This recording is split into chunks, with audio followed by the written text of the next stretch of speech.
sọ bí tẹ́ ẹ dé láyé tẹ́ ẹ gbókò Sheikh Adam. Ẹ sọ bí tẹ́ ẹ dé tẹ́ ẹ gbókò àwa Alhaji àgbà. Ẹ wá sọ bí tẹ́ ẹ dé tẹ́ ẹ gbókò àwa Ọláwùmí. Ó yẹ kí wọ́n náà tiẹ̀ wo Isra Jamila. Isra Jamila wàlá òfin gèrè mọ́ọ́dé. Kó yẹ ní tí ò wúlò fún ọ ṣe dáadáa fún. Isra Jamila. Ẹ̀gbọ́n ní ó bùn mí lówó ń dò ní èkó bùn mí. Isra Jamila. Ó wá gbẹnu rẹ̀ gbọ̀ngbọ̀ngbọ̀ wá bá mi. Nígbà tẹ̀mí ní òbùn mi só bùn mí ni. Isra Jamila wàlá òfin gèrè mọ́ọ́dé. Sẹ́yìn Ali ó ní Asin. Ila man asaa ilayka. Máa ṣe dáadáa sí gbogbo ẹni tó ń ṣàbùrú sí ọ. Ó bá ti ń ṣàbùrú sí ọ, ìwọ máa fi ní jù lọ ní. Wàlá òfin gèrè mọ́ọ́dé. Máa ka baqattun jamilu. Máa ká baqattun jamilu aynama zuriya. Máa ká baqattun jamilu aynama zuriya. Dáadáa kan ò lè gbé láyé. Ẹja wo àbọ̀ Ọláwùmí. Bá àbárí ń tó sọ wọ́n di ń tó sọ wọ́n dà. Dáadáa tí ìyá wọn ṣe kí wọ́n tó kúrò láyé. Ó tó ká lè sọ pé òun ló bí gbogbo tó bí fún wọn. Àtàlejò tán mọ̀ rí àtàlejò. Shababana hayya ilal ma'ali. Hayya sa'adu shawami kalijibami. Hayya tifu ya ma'shara rijali. Kulu li kulli nasi la nubali. Shababana hayya ilal ma'ali. Hayya sa'adu shawami kalijibami. Hayatifu ya ma'shara rijali. Kulu li kulli nasi la nubali. Shababana qadiyana ta'udu liwahati limani kaytasudu. Adam bikum sayazadu liwujudu wa yukibatu limusitabidu lianidu. Shababana hayya ilal ma'ali. Hayya sa'adu shawami kalijibali. Hayatifu ya ma'shara rijali. Kulu li kulli nasi la nubali. Shababana la khawfa ya'tarina. لا خوف والقرآن في أيدينا.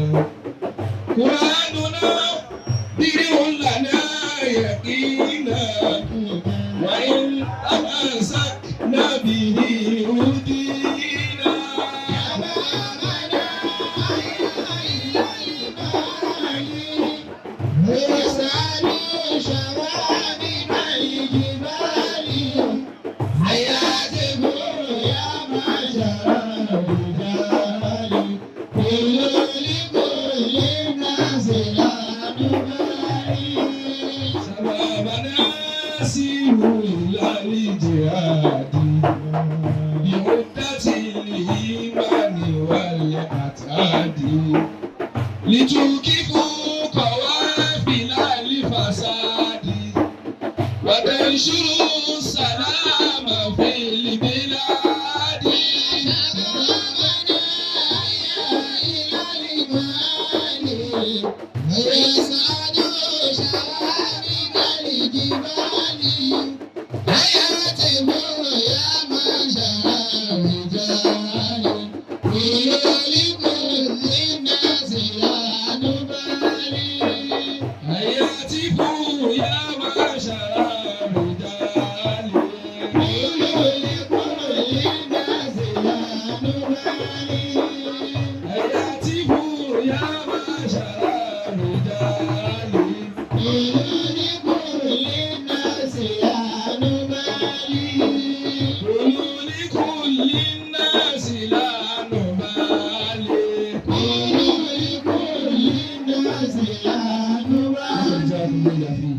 جاءكم رسول من أنفسكم عزيز عليه ما عنتم حريص عليكم بالمؤمنين رحيم فإن تولوا فقل حسبي الله لا إله إلا هو عليه توكلت وهو رحيم. بسم الله الرحمن الرحيم لإلاف قريش إلافهم من الشتاء والصيف فليعبدوا رب هذا البيت الذي أطعمهم من جوع وآمنهم من خوف آمين. صلوا على النبي الكريم. صلى الله عليه وسلم. ẹni bá jọmọlẹ́ ànábì láàyè yìí ẹja ní sallallahu alayhi wa sallam. sallallahu alayhi wa sallam.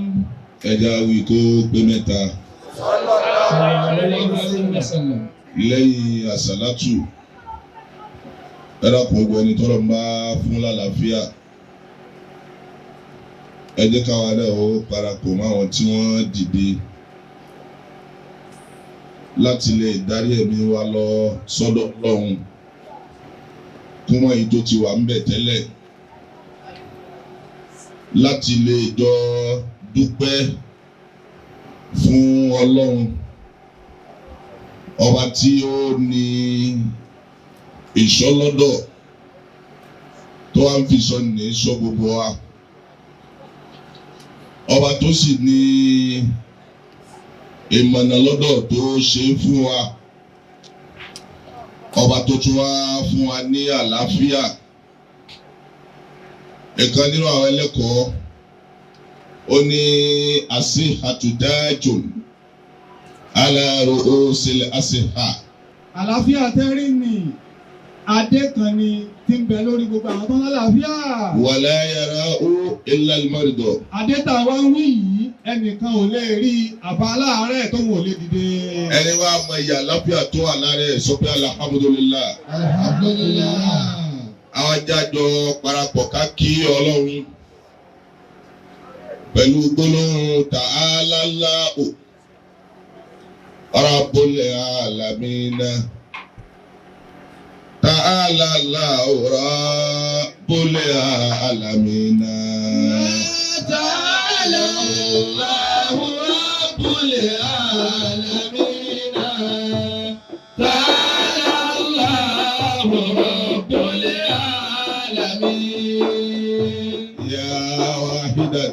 Ọlọ́run ọba kan ṣoṣo mo pè ọ́. Ya man laysa lahu bil mulki ithani. Ọlọ́run ọba tí mo pè yìí nínú àga àlẹ́ àṣẹ rẹ̀ lọ́hùn-ún òun nìkan náà ni mo pèrè Ọlọ́run ọba tí ò pé méjì. Ya man ya qultu ya mawlaya labbani. Ọba tí ń pè yìí lẹ́ẹ̀kan náà tí n bá ti pè náà ni ó dá mi lóhùn mo pèrè Ọlọ́run ọba náà. Ansa wájàbí kúrò ní fi kulli da'iba. Èmi àwọn gbàgbé Ọlọ́run bí mo ti wá gbàgbé Ọlọ́run yìí báburú bá ti dé lẹ́sẹ̀kẹsẹ̀ Ọlọ́run bá ti rántí mi. Wa kayfa ansaka ya man lasta tansani. Ọba tí ò gbàgbé mi nígbà kan báburú bá ti dé Ọlọ́run bá yìí ti dé ìkókó tó bá dé Ọlọ́run bá ti dé bó ti wá lè tó yìí lẹ́ẹ̀kan náà Ọlọ́run bá tí ò gbàgbé mi kí ló fà tẹ̀mí gbàgbé Ọlọ́run ọba náà rí. Anala akafu. Bí mo ti dúró ìyẹ̀wò bà mí. Wà fẹ́rẹ̀ á bíkà ẹ̀ sì máa ti. Àyà òfìfò mi kí ni tó fà á tòògùn kọ́ àti kìíní kan tọ́ nínú ọgbà Ọlọ́run ọba ibẹ̀ náà lòdì sọ́ọ̀ mi wá. Anala udọ́mu wá fi ìmọ̀ọ́ká abẹ́. Ẹnìkan ò lè ṣàbòsí fún mi. Bẹ́nìkan bá ń ṣàbòsí fún gbogbo ayé ọkàn mi balẹ̀ ẹnìkan ò lè bò mí sí nígbà tó ṣe pé mi ò sáàdì kìíní kan tó ju Ọlọ́run ọba lọ. Ìláyé. Ọlọ́run ọba mi mo pè ọ́. Àǹtàlà wà ló fàlàísà kábólà kàṣẹ òun. Ìwọ náà lọ́ba àkọ́kọ́ bó bá ti wù kéèyàn pẹ́ láyé ó bọ́lọ̀ láyé ni wọ́n wá pè Ọlọ́run ọba náà tí kìíní kan gbà wá lùjọ́ Ọlọ́run ọba. Wà á ń tala kírun fàlàísà bá dà kàṣẹ Mo já ti gbogbo nǹkan bá tán táwọn iwájú tí ò sí kankan mọ́ táwọn ẹ̀yìn tí ò sí kankan mọ́ kò sí tí ó máa kù tí kìíní kan ò ní gbẹ̀yìn tó jọ Ọlọ́run ọba yìí náà lọ. Wà á ń tàgbọ́ irun fàlàísà fáwọ́kọ̀ kàṣẹ òun. Wọ́n ní kìíní kan hàn tí gbogbo ayé rí látùn lọ́sì kò sí kìíní kan tó hàn tó jọ Ọlọ́run ọba lọ. Wà á ń tàlímọ̀ tínú fàlàísà tààtà kàṣẹ òun. Tí gbogbo ayé wá tí wọn ò rí kí ni tí wọ́n wá tó rí Ọlọ́run ọba ni kìíní kan ò pamọ́ tó jọ Ọlọ́run ọba lọ. Ta'ala Allahu Rabbul alamina. Ọba táwọn ìyọ̀bà tó ga ni. Ta'ala Allahu Rabbul alamina.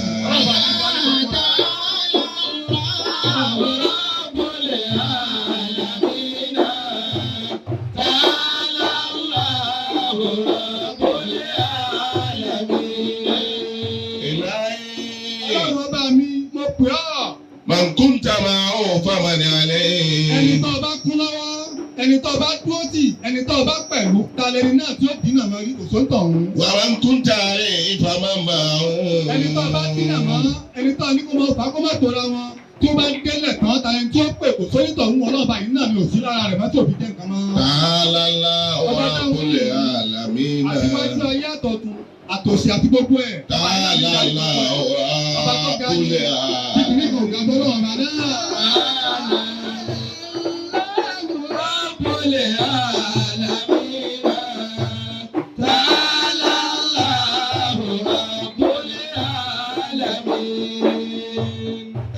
ká sọ pé Allahu Akbar. Allahu Akbar.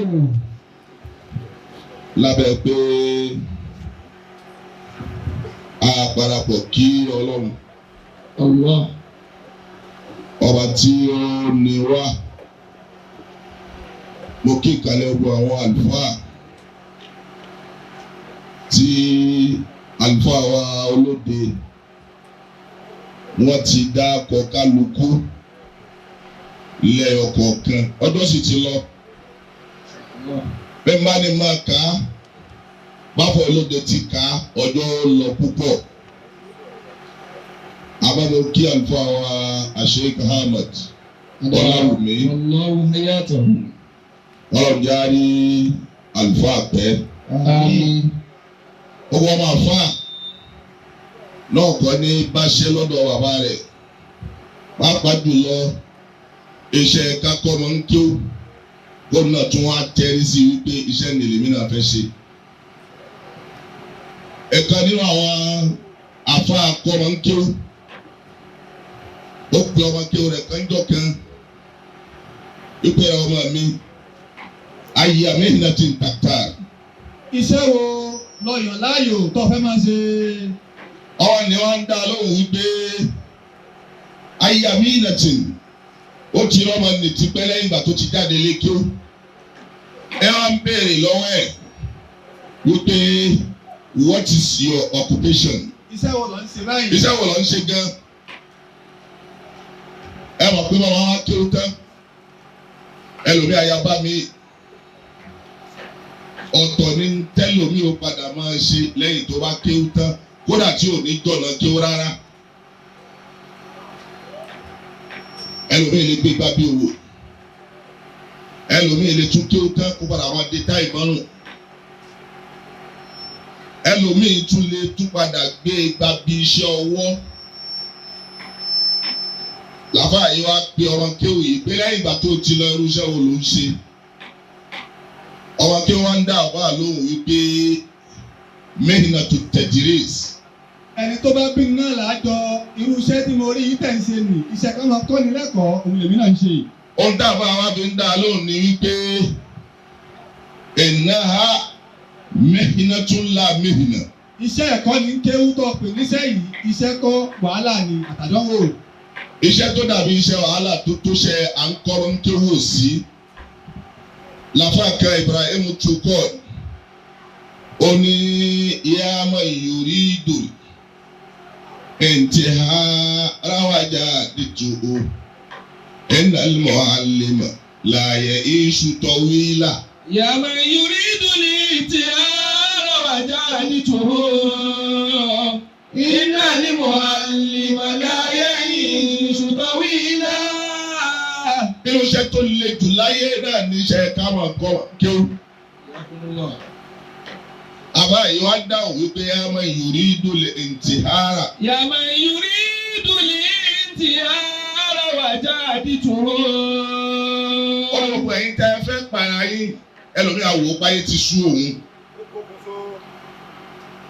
Kóun ó ṣokùnfà kó ara òun ló kú báyìí. Yá máa yuridu al-intihara wajadituhu. Ẹ wò bàtà wà ní ṣẹ̀ṣẹ̀. Ẹ wò gbà tí àwọn àdánwò kan kọlù wá Nàìjíríà ẹ wò báwọn yẹn ṣe ń fò sínú third mainland ẹ nínú odò third mainland. Ló sì fò ní odò. Kódà kìí ṣe pé ìyàwó ní jẹ lòmíì odidi mọ́tò ńlá lẹ lòmíì páàkì kalẹ̀ ó sì lọ́ọ́ fò síbẹ̀. Ẹ dákun ẹ sọ ní tí ò tó rò láyé. Ọlọ́run ló mọ iye ẹni tí ń sọ wípé ẹ dákun sáyé lèmi náà sì wáyé. Ọlọ́run ló sì dé mi náà báyìí. Sọ́lá náà ló dá èmi báyìí. Kí n kú wá kú gan, ó dájú kí n máa wà láyé lọ. Yá máa yùrí dùlì tí ara wà jáde tù. Àbá ní gbogbo ẹ̀yin tẹ́ ẹ lọ́pọ̀ sódò àbẹ́yìn tẹ́ ń pòkù so. Ẹ má dààmú ara yín mọ́. Wà jáde tù. Ó ní mo ti rí kọ̀dọ̀rọ̀ àìjọ àìsàrà tórókè yìí lálẹ́ ìtìhà. Ẹ má wulẹ̀ pokùnso mọ́ ọ̀nà tó yá sálì kìyàmà mo ti rí i. The easiest way to get the suicide. Ọ̀rẹ́ para rẹ̀ ọ̀nà tó yá jù mo ti rí i. Ẹ má wulẹ̀ pokùnso mọ́. À ń béèrè pọ́nà wo lọ́nà náà ó ní innal mu'allima. Innal mu'allima la ya'ishu tawila. Innal mu'allima la ya'ishu tawila. Wọ́n lẹ́ni tó bá tì í yanṣẹ́ à ń kọ́ ọ́n kí ó láàyè ẹ̀mí wọn eégún. Wọ́n wulẹ̀ pokùnso mọ́ dálé kí ó lè máa kún un pé ọ̀ní pẹ́ kú. Ẹ wá lẹ́mi wọn á máa gùn. Irú àwọn ológun bíi ti bàbá wa Alhaji Àgbà. Mélòó ni irú ti bàbá wa Sheikh Adam? Ẹ wá wo èwo ló pọ̀ jù nínú àwọn tí wọ́n lò bí bàbá wa Alhaji Àgbà àti Sheikh Adam àtàwọn tí wọn ò lò ó tó bẹ́ẹ̀. Iṣẹ́ nìwá nìyí. Iṣẹ́ wàhálà ni àánú Ọlọ́run ni kéèyàn wá gbérú ẹ̀dá ní ká tún wá rọ́mọ gbà á. Alhamdulillah. Mo fẹ́ lẹ́yìn náà kí àlùfáà wa Sheikh Ahmed. Adawullahu hayatan. Ọlọ́run já ní àṣeyọrí. Àmín. Mo kí àlùfáà wa Salati. Allahu hayatan. Ọlọ́run dákun jẹ́ àárí pẹ́ o. Àmín. Ọlá Qur'anil Azim. Àmín. Mo kí i púpọ̀. Innal mu'allima la ya'ishu tawila. Kum lil mu'allimi wa'tihi min dila. Ẹ já sọ pé Allahu Akbar. Allahu akbar. Mo kí bàbá wa ní Kibul Ashraf. Adawullahu hayatan. Ọlọ́run dákun mọ́sàgì àárín wọn pẹ́. Àmín. Ọlá Qur'anil Azim. Àmín. Owó ẹ̀yà àlùfáà ní àpapọ̀ láì dẹ́lẹ̀ kankan sí yamnatan wa yasratan. Ẹ lákùúta ni kí n kí tani kí n mọ́ kí. Apẹ́tù lápẹ́ sí i, tàníkà kí tàníkà mọ́ kì í gbogbo yín náà. Àti wọ́n gbé náà lọ́wọ́ àwọn àríwí ti bá wa dákọ̀. Ọlọ́run ó san kálukú lẹ́san olóore. Àmín. Bẹ́ẹ̀ni ò bá wá kún àbá àrírí báyìí, mo wá wo ìjókòó yìí, àwọn òwò gan ni wọ́n fẹ́ kún. Àwọn kan ní awo onígbà onígbọ̀wọ́. Báwo bá ti gbé awo onígbọ̀wọ́? Àwa tí àwa fàyà. Irú awo yòówù tó léwu kí wọ́n máa ṣe. Àwa àfáà ló yẹ ká rí bí wọ́n ti wí. Bí wọ́n ti ròyìn ara wọn nì, àwa àfáà ló yẹ ká rí bẹ́ẹ̀ ká máa pera wa ní ká máa ràn án lọ́wọ́. Báwa ní dáadáa kan là máa ṣe sọ́gbọ̀n gan yín, ẹ̀yin náà dáa ni. Bàbá wọn Láwùmí, wọ́n lọ ṣe wáàsí kan ní Ọ̀fà. Àwọn ní kí bàbá kan ó ṣàdúrà. Gẹ́gẹ́ bí àṣà wọn gbà tí wọ́n parí wáàsí. Àwọn àníwádìí mi ò ní ṣe. Bàbá Láwùmí sá yarí àfìgbà tí bàbá ní ṣe. Bàbá wa gba máìkì. Àwọn á ní gbogbo ẹ̀yin tẹ́ wàá dòkó ẹ̀ máa bá mi gbé tí mo fẹ́ wí. Ẹ̀yin ló wọ́n á bá mi gbé tí bàbá náà ní ká máa gbé ńjọ́ náà. Lórí wípé ẹ máa sọ pé lọ́wọ́ wà ní. Máa ké sí mi. Lọ́wọ́ wà ní. Má ké sí mi mọ́. Lọ́wọ́ wà ní. Máa dá sí mi. Lọ́wọ́ wà ní. Má dá sí mi mọ́. Lọ́wọ́ wà ní. Ẹ ń túmọ̀ wípé àlùfáà wa àrírí tó ń tí bó ti lè wù kó rí ó láṣepamọ́ ẹsẹ̀ kan bó ti lè wù ú mọ lọ́dọ̀ kó wa wa. Ẹni bá wá mọ yìí dáadáa téèyàn ṣe òun gan ni ẹja kí. Torí kìí ṣe gbogbo yẹn náà ní máa ń mórè. A kí gbogbo ẹ̀yà àlùfáà wa. Ọlọ́run tó ní ẹ̀san lọ́dọ̀ Ọlọ́run kó wá sẹ́yìn lẹ́san olóore. Mo kí gbogbo tí mẹ́gbẹ́ lọ́kùnrin. Mo kí gbogbo ẹ̀yin ìyá wa lápapọ̀. Látọ̀dọ̀ alawasala. Látọ̀dọ̀ ìyá àdínì. kárí gbogbo ẹ̀yin ìyá àlùbáríkà tẹ́ ẹ fi ọ̀já pọn ọmọ ọlọ́mọ owó yìí tẹ́ ń ṣe yìí ẹ̀yin lè mọ́mọ́ kìí sábà lẹ̀ ń ṣe fún kálukú ń ṣe fúnra ẹ̀ ni. èyí tó jù bẹ́ẹ̀ lọ àwọn èèyàn ń bọ̀ wá ṣe fọ́mọ tiyín náà. Àmín. ó wá wá ta volunteer ara wa fún iṣẹ́ tọlọ́hun oníṣẹ́ tọlọ́hun ni. Ọlọ́run ó san kálukú lẹ́san olóore. Àmín. Wọ́n mọ̀ nítorí ewu káàbá àrírí fẹ́ bí appreciate yín. Kò lè tó ń tẹ́ ṣe. Àmọ́ bá a bá ṣàdúrà fún yín. Ọlọ́run bá ti tẹ́wọ́ gbà ẹ̀ lè jẹ́ tán. Ọlọ́run ó fa àlùbáríkà ṣiṣẹ́ yín ju báyìí lọ. Àmín. Ẹlòmíà lóhùn ò lè ṣe wàhálà fẹ́ni ẹlẹ́ni. Bẹ́ẹ̀ sì ni gbogbo ohun téèyàn ó bá ṣe fọ́lọ́run tí ó yọ Ọlọ́run bá nú láyé á ṣe fẹ́dẹ̀ẹ́gbẹ́ wa ni. Èyí tó pọ̀ jù lára ẹ̀dẹ́ ẹgbẹ́ wa láti ṣe.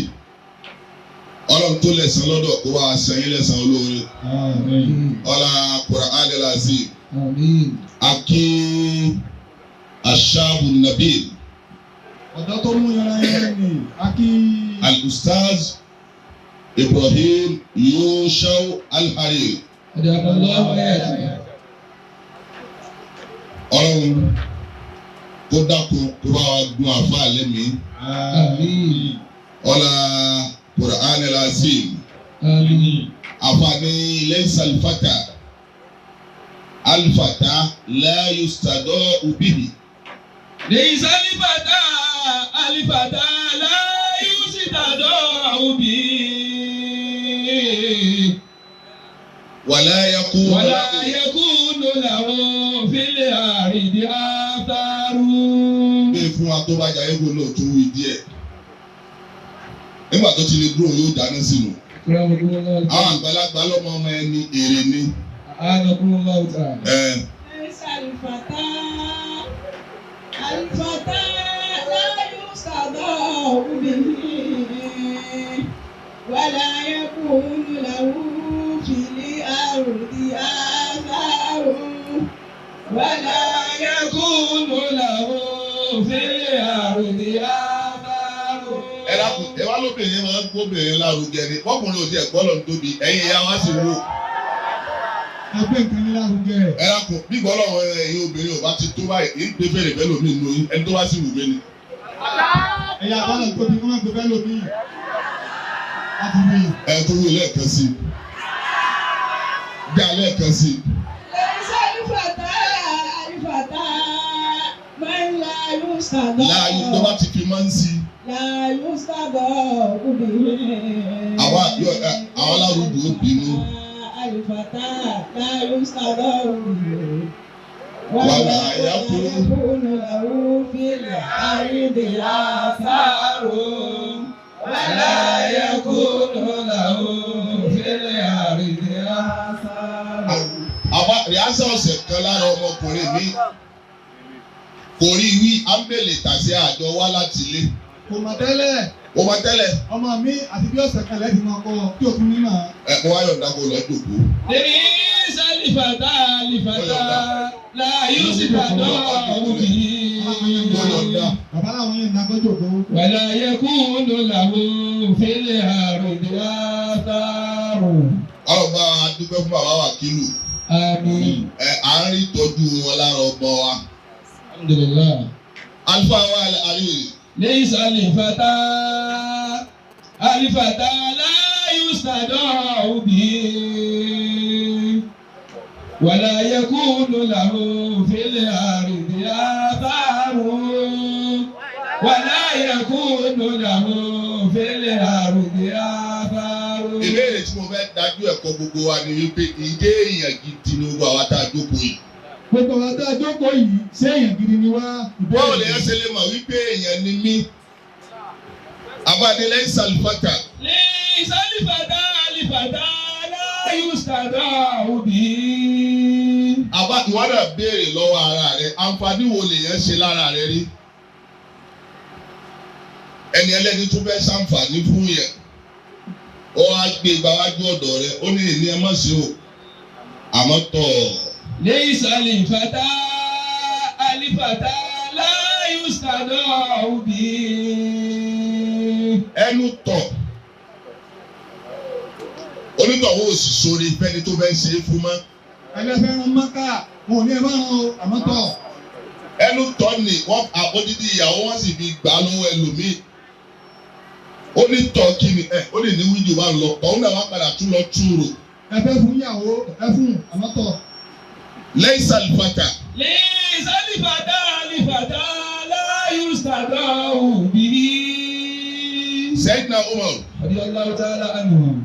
bá a wá wo Umar gbogbo tí Umar ń lò nínú Islam èrò tó pé 30 years. Ẹ wà pé Islam kọ́ ní bábọ̀ tẹ́lẹ̀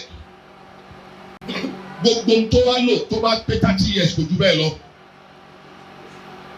Ẹ wá wo àǹfààní tí Umaru ṣe fún Ìsìlámù tí ó tán lẹ́dẹ̀ ní. Ìwọ́n mọ̀ ti pọ́ mọ́ ogójì ọdún ìwọ́n náà béèrè pé kí láǹfààní tó ń ṣe. ليس الفتى الفتى لا يستضاع به ولا يكون له في الأرض آثار ولا يكون له في الأرض آثار. Bẹ́ẹ̀ bá súnmọ́ ẹlòmíì tó wáyé pé ẹyọ kan lórí ikú tó wà lára yín tẹ́lẹ̀tẹ́lẹ̀ yóò sì dogun. ليس الفتى الفتى لا يستضاع به. Aṣèké sọmọ èèyàn. لا يستضاع به. Ó ń lẹni táàrí mọ́lẹ̀ tàn lára ẹ̀. Ìmọ̀lẹ̀ kíláàrí tàn lára tiẹ̀ náà. لا يستضاع به. Ó lè má kéwú. Dèkòdèkò tó mọ̀ kéwú. Ẹja béèrè níbi òkú àwọn tí ń kọ́ wọn kéwú. ليس الفتى الفتى لا يستضاع به ولا يكون له في الأرض آثار ولا يكون له في الأرض آثار. ولا يكون له في الأرض آثار. Òun náà lẹni tó já sí wípé a ti ẹ̀ wò gbé sí ayé ẹ̀ ìwọ náà wò ó dọdún mélòó lọ́dún yìí. ọ̀dọ́mọdún mélòó báyìí. Ẹ lápẹ̀ ẹja béèrè ó dọdún mélòó. ìkálukú obìnrin rẹ̀ ọ̀dọ́mọdún mélòó báyìí. Bí ọdún tó wá dé ní béèrè kílò ìwọ náà béèrè kí tiẹ̀ lórí pa mi. ولا يكون له في الأرض آثار. Èyí dàbọ̀ àwọn àrírí ṣe yìí. Wọ́n yà kí n kàn débí. Kí ni ẹ kíyèsí ń tá àfa ṣe yìí ó tó wá sí ti kálukú ló mọ̀ mú lọ. ẹnu kọ́ ẹ̀wọ̀n tábà rírí ṣe yìí kíkálukú. ليس الفتى الفتى لا يستضاع به ولا يكون له في الأرض آثار ولا يكون له في الأرض آثار. Bàbá wa Láwùmí pàdé bàbá wa Sheikhul Islam Muhammadul Awwal. رضي الله تعالى عنه. Afa àwọn àgbà lónìí. Àwọn apàdé wọn lébùté mẹ́ta. Gbogbo ibi tí bàbá Lóṣòdì báyìí ti pàdé bàbá wọn Láwùmí ó gbọ́ àbá àtọ́lé ògbó wa mẹ́ ọmọ mi ní oṣù wá sí bàbá òwì. Akẹ́fọ́láwù mi kò ṣe wá sí. Bàbá bẹ̀rẹ̀ sí ní kí orí pa bàbá wa Lóṣòdì tí ò ṣe é kà tán. Ìwọ náà wòye tó lè kà. Ìwọ náà wòye tó lè kà. Kí láǹfààní tiẹ̀ náà nù gbèsè ayé. ولا يكون له في الأرض آثار ولا يكون له في الأرض آثار. Àwọn aláwọ̀ ní ọ̀hánì kankan tí wọ́n fi kí bàbá Lóṣòdì tó kọjá ọmọ àdàmọ́ ẹgbẹ́ rere. Ọmọ àdàmọ́ ẹgbẹ́ rere. Ó wà láì láǹfààní ẹgbẹ́. Ṣé ohun tó ṣàwò ṣàlẹ̀ yìí? Ọmọ àdàmọ́ ẹgbẹ́ rere. ọmọ àdàmọ́ ẹni rere ọmọ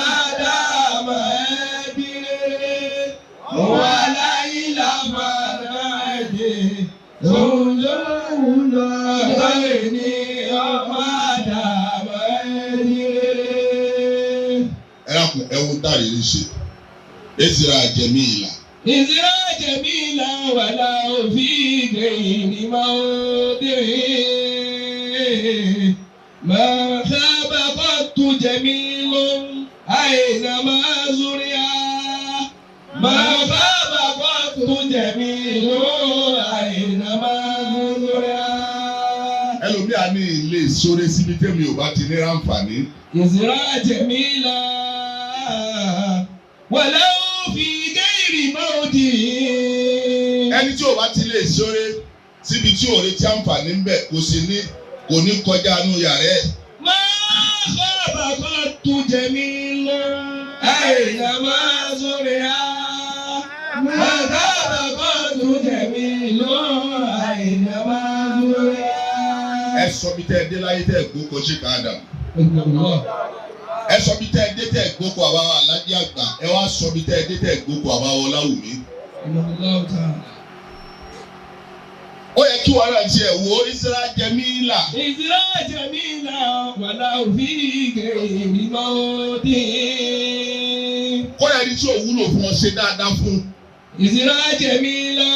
Ẹ̀kọ́ ní ó bùn mí lówó ń dò ní èkó bùn mí. Ezra jamila. Ó wá gbẹnu rẹ gbọ̀ngbọ̀ngbọ̀ wá bá mi. Nígbà tẹ̀mí ní òbùn mi sọ òbùn mi ni. Ezra jamila wàlá òfin gẹ̀yìnì máa ń dé. Sẹ́yìn àlì ó ní Asim. Ila man asaa ilayka. Máa ṣe dáadáa sí gbogbo ẹni tó ń ṣàbùrú sí ọ. Ó bá ti ń ṣàbùrú sí ọ, ìwọ máa fi ní jù lọ ní. Wàlá òfin gẹ̀yìnì máa ń dé. Máa ka baqatun jamilu. Máa sábà kọ́ tu jamilun àìnàmá zúríà. Máa sábà kọ́ tu jamilun àìnàmá zúríà. Dáadáa kan ò lè gbé láyé. Ẹja wo àbọ̀ Ọláwùmí. Bá àbárí ń tó sọ wọ́n di ń tó sọ wọ́n dà. Dáadáa tí ìyá wọn ṣe kí wọ́n tó kúrò láyé. Ó tó ká lè sọ pé òun ló bí gbogbo tó bí fún wọn. Àtàlejò tán mọ̀ rí, àtàlejò tán mọ̀ rí. Báwo Ọláwùmí àwọn wá béèrè lọ́wọ́ wọn wípé ìyá nígbà tí ẹ wá dáná tó báyìí. Tí a fẹ́ lálejò ni a ní ẹ̀. Bá àti ẹ̀ wá lálejò, àlejò kan lè wọ̀lú tí ó máa retí pé kí ló fẹ́ jẹ. Tí wọ́n á dá kálejò wọ̀lú wa kó má rí nǹkan kan jẹ. Máa sábà kọ́ tu jamilun àìnàmá zúríà. Ìwọ́n náà padà wá jálejò lù mí, mò ń ṣe kalẹ̀ nítorí tiẹ̀ ni. Ìnáni jẹ̀mí làwàyí tó lọ́sàmánú bí. Dákun kí ni wọ́n náà ṣe? Kí ló ṣe dọ̀la? Fàlẹ́ ìsàyà àṣùdò ìlà lẹ́bí zara. Ẹlòmí ò mú nǹkan gbóná, yóò wá ní kọ́lọ̀ bí òun dàrú lẹ́jọ́. Ìwà wo? Ọlọ́run bu àmì náà mi lẹ́jọ́ ìgbà àwòlọ́rù. Ìwà wo ló ní tó oníkọ́lọ̀ fi dá ọ lẹ́jọ́? Wọ́n sì pèlè ara ẹni. Ìnáni jamila Dáadáa láyé. wàyí tó lọ́sàmánú bí. Ìwọ ti ṣe kó o ti gbàgbé. Fàlẹ́ ìsàyà àṣùdò ìlà lẹ́bí zara. Kò sẹ́ni tí ó padà wá ká ẹnìkan ẹlòmíràn níṣẹ́ tí n bá ṣe lọ́jọ́ alẹ́ àti èyí tí n bá wò òwúrọ̀ ṣe kẹ́ni ẹlẹ́ni mọ̀ jẹ́sẹ̀ mi tọ́lọ́hún kọ́. Ọlọ́run ẹni kó má jẹ́sẹ́ mi. Fàlẹ́ ìsàyà àṣùdò ìlà lẹ́bí zara. Fàlẹ́ ìsàyà àṣùdò ìlà lẹ́bí zara. Ẹ̀mẹ́ni tó kó fa Ọlọ́run jù láyé. Ó wá dónílé ni ó kọ́ Ọlọ́run tóbi báwọn fẹ́ gbọ́. Ẹni tó kó fa Ọlọ́run náà lẹni tí ń ṣe dáadáa kò wá fi béèrè nǹkan kan. Ànábì wa Muhammad Ọlọ́run sọ nínú al-hadithul qudsi wípé man shagalatuhu ibadati an mas'alati a'taytuhu fawqa ma uti sa'ilin. Ẹni tó bá ṣe pé ìjọsìn tó ń jọ́sìn fẹ́mi Ọlọ́run ọba ni òjò ráyè béèrè ta rẹ̀. Ọlọ́run ní gbogbo táwọn tó ń béèrè tí wọ́n lè fún wọn kò fún un tiẹ̀. Ó gbà parí yóò rélé ìbéèrè nǹkan kan. Àmọ́ mo bá mi béèrè nǹkan kan yọ ọ́ dànù. Nítorí lè béèrè Ọlọ́run padà wá ṣe é. Ohun téèyàn ò lè béèrè lọ́lọ́run padà wá ṣe fún yẹn. Ẹni tó kú Ọlọ́run fà kò kọjá ẹni tí ń fara gbolẹ̀ fọlọ́run ń ṣe dáadáa kò wá fi béèrè nǹkan kan. ẹ̀yin obìnrin lẹ́jọ́ kò yìí ó wá pe ẹlòmíì lóde ó wá fún 500 naira adijọ́ tiẹ̀ 2000 mú fún. ó ti kọ́ sínú ìwé ìjọ tó fún 2000 gbogbo ẹ̀ ló ní sí. ṣé òun ló fún ni àbọ́lọ́ tóun lọ fún ni àbọ́lọ́hún. tó bá ti jẹ́ sí bọ́lọ̀ ń lò fún kódà kó wọ́n fún ọ kankan kò ní dùn ọ́ empowerment lọ́dọ̀ ẹni tí èso lówó. ó fẹ́ ròyìn lágbára ẹni tí ò tí ì lágbára. wọ́n lẹ́ni tí òré kò tí ń dé àkàrà. bọ́wọ́ rẹ̀ bá tẹ́kọ̀ ó bàbá ṣe nǹkan. ẹ ń túmọ̀ wípé gbogbo àwọn tí wọ́n ní tí wọ́n lè fi ṣàánú non-governmental organization lọ́wọ́ inú NGO tí wọ́n lè ṣàánú ní Law Foundation yìí. Masha Allah. ẹni bẹ́ẹ̀ wá gbé owó fẹ́lẹ̀ he will spend it judiciously. yóò ná ṣé o gbé bò? wọ́n ní bẹ́ẹ̀ náà ni gbogbo tó yẹ kó lọ. ṣé mo rí ni? eléyìí ó na síbi tó yẹ ó na sí ẹni tí ò lépo tí ń dé kára wọ́n tún wá wò ó pé àrírí. láàrin padà wá béèrè kí ló ń fà báyìí bẹ́ẹ̀ sì ni ó náà ti wí pé kí là ń fà kọ́ ẹ̀mí ìṣe ni. ẹ̀mí ìṣe sì lágbára. ẹ̀mí ìṣe lágbára yóò na tí ò sílẹ̀. bàbá wa wo ìsìlámù lénìí ẹja béèrè bólẹ̀ ẹja béèrè ǹjẹ́ ìsìlámù ìjà pàtàkì empowerment ìkan nínú àwọn pásítọ̀ ní òní ẹ wá ń sọ fún gbogbo ayé wípé Muslims are your brothers. àwọn mùsùlùmí ẹ̀sìn kan yà lọ́tọ̀ọ̀tọ̀ ni ọmọ ìyá kan náà gbogbo wa. àbá ọ wá dáná lọ gbá awẹ lọ́pọ̀lọpọ̀ mùsùlùmí gbà tá a sì lólówó ní Islam ọlọ́lọ́mọdé jẹun ọ̀tá àbẹ̀rẹ̀ nǹkan rẹ̀ ó dáná ni wọ́n wá dáná lọ gbá gbogbo nǹkan tí mùsùlùmí olóhùn fi bẹ́ẹ̀ lọ ni wọ́n fi bẹ́ẹ̀ lọ fún tọ̀. ó wá kú limithli hadha falyatanafasil mutanafisun. ó wá kú káwárí kí mùsùlùmí lọ ṣerú ẹ̀. àyà wá bọ́ sórí social media ẹni tí ń yìn àtẹni tí ń bú sẹ́ni tí ń yìn àbá wọ́n ní ilé ń jó. ilé ń jó. ọmọ àlè wa ń la gọ́tà ẹ dákun kí ni ìbámu gọ́tà lílà àti ilé tí ń jó. ilé ń jó ńlá gọ́tà kí ló jọra wọn ní méjèèjì kí náà lè ráyè sọ̀rọ̀ kọ́ òun. àwọn mùsùlùmí bọ̀rọ̀ wa ti rí ọ̀rọ̀ wa dà gẹ́gẹ́ bíi kàmàdákàlàtì àkọ́ọ̀rì bùtátà bíyàbí. ọ̀rọ̀ wa dẹ̀ bí ẹni tá kéèké sáwọ̀ lábẹ́ àkọ́. àkọ́ọ̀rì ìrúnàkà àlùbáríkù wáyé ní àkọ́ọ̀rì bò àti akérabù. àwọn àkéèké kìí ṣẹyọ kan ó pọ̀ gbáà lábẹ́ aṣọ rẹ̀. wọ́n wọ yàtúbù dùbà bàmí bíyàbí géèrè. ẹni táwa sọ pé àwọn àkéèké ń bẹ lábẹ́ aṣọ rẹ̀ rí ó wá rí esísí lára ẹnìkan ní wọ́n pa esísí pé esísí láṣọ rẹ̀. àbí àbá wa sàlájì. ọ̀yẹ́rán tara rẹ̀. ẹ̀ka àwọn àkéèké wà nù aṣọ tèmọ́ ẹ wọ́n sisi. ẹ dàpọ̀ kí lè sisi fi ń ṣe yẹn. ìjà wa mùsùlùmí rán tó kàn. gbogbo ẹni tó bá lójú tí fi ń rìn náà pátápátá yóò mọ̀ pé ìsìlámù wà nù ẹkún. Limithli hadha yadhubu al-qalbu min kamadi. ẹ̀sùn ẹni tó lè fọ́lọ̀ 1000 bíi tí ò wá díje kẹ́nìkan kó rí òun nínú mùsùlùmí ò ní má ní kó bùn yín 1000 kẹ́ má dàá pọ̀ ẹ̀ 1000 kó wa mú wa tọ́lọ̀ ló náà sí o kẹ́tù máa wá dákọ̀ ẹ̀ yóò tún wá rẹ̀ yẹn lọ pé. sọ fún wọn lówó ni ọlọ́run fún wọn tún lọ bá wọn lémi ni mo mú wá. ẹ dákun owó tó ná tó tún ní ká sọ pé òun ló mú wá ìwọ kọ́lọ̀ ń fà báwọn èyí tó ná tó dé káwọn èèyàn mọ̀ pé o fi síbẹ̀ tó sì ló kọ́ bí mùsùlùmí wà diwọ́ kúdúrú ju owó sí nǹkan báyìí ó fẹ́ ju 20 naira ní. ìtìjú ni ojú ló tì í ìṣèkówó náà pọ̀ débẹ̀. níjọ́ ní alòdì kan wọ́n á fẹ́ wọ mọ́tò ẹnìkan wá di ọkú dúró wá di sí nínú àpò wọ́n á wọnú mọ́tò lórí owó yẹn ò lè kọjá ó lé náírà o wọ́n ní akẹ́ àwọn ọkùnrin yóò wá fá dúró yẹn tó fi lè di. ẹ yọ ká gbogbo wọ́n ti wí náà lórí. tó fi lè mùsùlùmí nì tó fi lè di ẹja mú àwọn àwòkọ́ṣe tó dáa lára kírísítẹ́nì àbí ẹ̀rọ yẹn wà ń bẹ̀ èmi àti kírísítẹ́nì kan travel ń dò ní ó súnmọ́ mi púpọ̀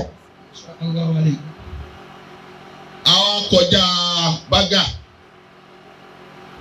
táyà wa bá bẹ tuntun ló rà fún wa padà epo tá a wá lò lọ tá a lò bọ̀ ó ló rà sínú mọ́tò ẹ̀ àṣàm tó bẹ̀rọ̀ bẹ̀rẹ̀ káàbà. ẹ dákun mùsùlùmí tún dọ́dọ̀ àbá yóò máa béèrè pé kí lẹ nílẹ̀. tá a bá bí wá ń ṣubú kábà wà lẹ́ni tí ó ní òní àbá bó ti ẹ̀sẹ̀ kọ́ ẹ ti ẹ̀kọ́ fọ́ ilé mu náà.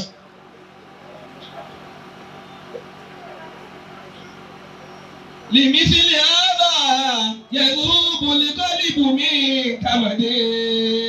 ẹ já béèrè wípé ta ló pọ̀ níbi pàǹtọ́rọ̀ owó jù mùsùlùmí ni àbẹ́lẹ́sìn míì. wọ́n náà máa dáhùn bí tó ọjọ́ kò ń níbi ká tọrọ owó ta ló pọ̀ mẹ́jù. àṣé bóyá èyí tá a bá àrírí tún ṣe yìí yóò tún bá wa gbọ́n díẹ̀ dànù nínú ká máa tọrọ owó. yóò gbọ́n nígbà tó bá ti ní sí lọ́wọ́. ọlọ́run ló mọ ẹni tí ò bá máa píkì pọ́kẹ́tì tẹ́lẹ̀tẹ́lẹ̀ eléyìí ó tún gbọ́n díẹ̀ dànù bá àfa àti ṣe ìkẹlòmínà tó wá ṣe ń bò míì. àwa àwa Jawzi Ibn Qayyim al-Jawziyya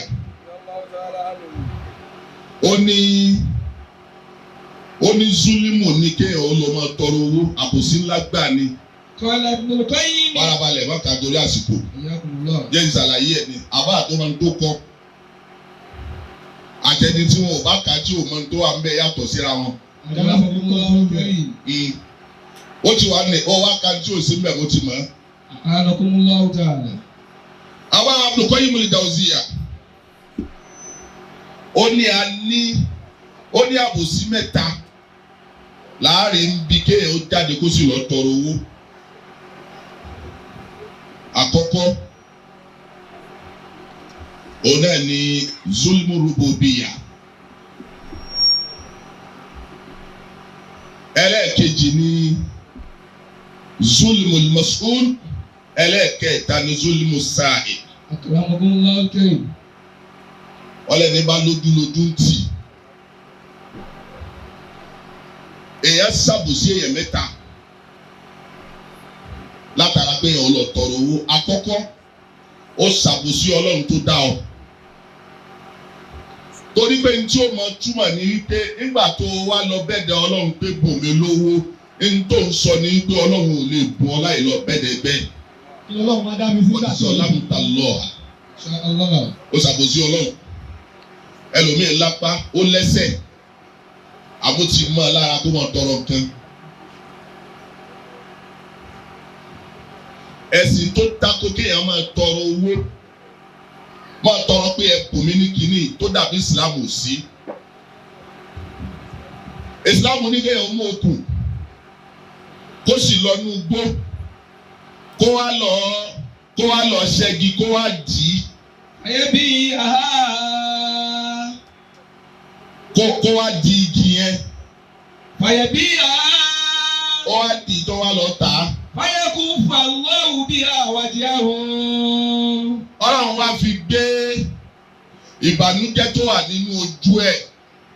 Ọlọ́run wá tàtàrà kó lọ ṣe wàhálà ó lọ ṣe gìtà. Ẹ wo wàhálà tó wà mẹ́. Kéèrò mi ní àyẹ̀sí àlànàṣà. Bẹ́ẹ̀ni ayes aladnasa. Ó dájú kó lọ béèrè lọ́wọ́ ẹ̀dá ẹgbẹ́ ẹ̀ pé ẹ dákun ẹ bùn mí lọ. Bẹ́ẹ̀ lómi ọba ti gbọ́ pé lómi ń bọ̀ lọ́dọ̀ fámìlì yóò ní ẹ sọ pé mi ò sí nílé. Àtọ́ òhùn àwọn mọ̀nàwó. Wọ́n fún un lówó yẹn. Wọn ò fún un lówó yẹn. Ànábì ló burú jáì. Ẹlẹ́ẹ̀kejì ẹni tá a wá ṣàbòsí fún òun náà lẹni tá a lọ tọrọ owó lọ́wọ́ ẹ̀. Àmọ́ rántí ṣàdúrà pé ọlọ́run já bàlájì lé. Ẹ dákun. Ẹ sọ iye èèyàn mélòó ni màá rántí sọ ojú ọlọ́run já bó lọ́wọ́ alájì. àìrántí yín o kásábà alájí lé. Àbí ọlọ́run já bówó lọ́wọ́ alájí. èèyàn mélòó? Wọ́n sọ fẹ́ẹ́ nìkan jò ní. Ó wọ ẹni tí màá bá mi gbé mùdírù. Wọ́n yẹn rántí tọrọ. Wípé ọlọ́run jẹ́ gbówó lọ́wọ́ mùdírù. wọ́n bá àníyàn wọn náà nù. ẹni tó lọ tọrọ owó lọ́wọ́ ẹ̀ ó ti ṣàbòsí fún ọ̀nà owó ló gba ṣàbòsí ó lè já sí pé ẹnu nǹkan tó kù tó náà fẹ́ lò nìyẹn bí n bá ní mi ò ní fún lágbájá irú èèyàn wo ni kí n dà kí ló ṣe fún un. aṣàbòsí rẹ̀. àbí kó wá dààmú ara ẹ̀ kó má wá rí pé lágbájá sì béèrè owó lọ́wọ́ mi inú rẹ̀ ó wá bàjẹ́ tá ń kó sínú ìbànújẹ́. ìwọ́n tó wá bá rí. ẹni tó ní àbòsí ẹlẹ́ẹ̀kẹta lẹni tó lọ tọrọ owó torí bẹ́ẹ̀ yẹn bá lójútì àwọn kìíní kan ń bẹ tó tìyàn lójú tó lè lọ ẹni tó lọ tọrọ owó lọ́wọ́ ẹ̀ lánàá ó wá rí njọ́ kejì ó wà bẹ́ẹ̀ yẹn bá lójútì ni yóò máa wá fojú pamọ́ pé torí ìjọmọlúwàbí rẹ ló yí lẹ́nìí. ẹ wà bòsí tó wà mí káwọn tọrọ owó ẹ wá já wò ó ta ló wá pọ̀ níbi ká tọrọ owó jù mùsùlùmí ni bẹ́ẹ̀ lómi wá ọ mọ́ṣáláṣí àsàlátù ẹ̀rù kú fẹ́ ṣe wá sí ni. àsàlátù ló yẹ lọ́wọ́ alùpùpù wẹ̀yìn ó ṣe wọ̀ ló ta owó àdákẹ́ yóò wá dà síbi ìtọrọ owó ó ní ló fà á ẹ̀ ò ní dìde nínú commercial bus kó wá ní praise the Lord kó kọ́ wá sẹ́mi yẹn kó fẹ́ tọrọ owó bẹ́ẹ̀ yẹn bá lè dìde nínú commercial bus nínú ọkọ̀ èrò tó wá ní sọ́lù ala nabiyil karim mùsùlùmí ní kọ́ ní ẹ máa wò ó yóò tọrọ owó nù ẹ máa wò ó yóò tọrọ owó nù Islam ó wá pè wá lọ síbi ká ṣiṣẹ́ ẹ jẹ́ ká wo àwọn yunifásitì wa kálukú ìjọba náà ti mọ̀ pé kò ṣiṣẹ́ mọ́ wọ́n wá introduce entrepreneurship wípé kéèyàn wà self-employed ìwọ náà níṣẹ́ ara ẹ lọ́wọ́ má ṣe máa gbé pálí káàkiri èyí tó wá jẹ́ ìbànújẹ́ ń bẹ ní wípé àbá àrírí ọmọ kí ó mélòó lẹ rí àfa mélòó lẹ rí. àwọn mùsùlùmí náà pọ̀ mí àwọn tó ń tọrọ yìí. gbogbo àwọn àfa kò ní ìdíkásẹ̀ sọ fún wa professional agbábára làwa náà.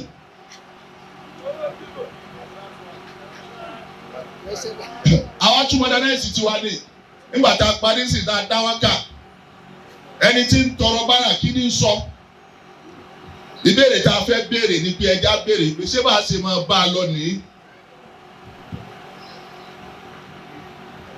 ẹni tó lè kí àfa àrírí tó dàbí ẹni bá wẹjú òsì ẹ dákun ọmọ kí ó mélòó ló wá bí n tó bà nínú jẹ́ jù láyé ní kí n béèrè lọ́wọ́ ọmọ kí ó pé iṣẹ́ wo ló ń ṣe wálò náà ti gbọ́ ọ́fíìsì Jalabi. ó gba ọ́fíìsì yìí ṣe Jalabi. máa ń jà lábà kàzábà. bẹ́ẹ̀ bá ti ṣe Jalabi yóò parọ́.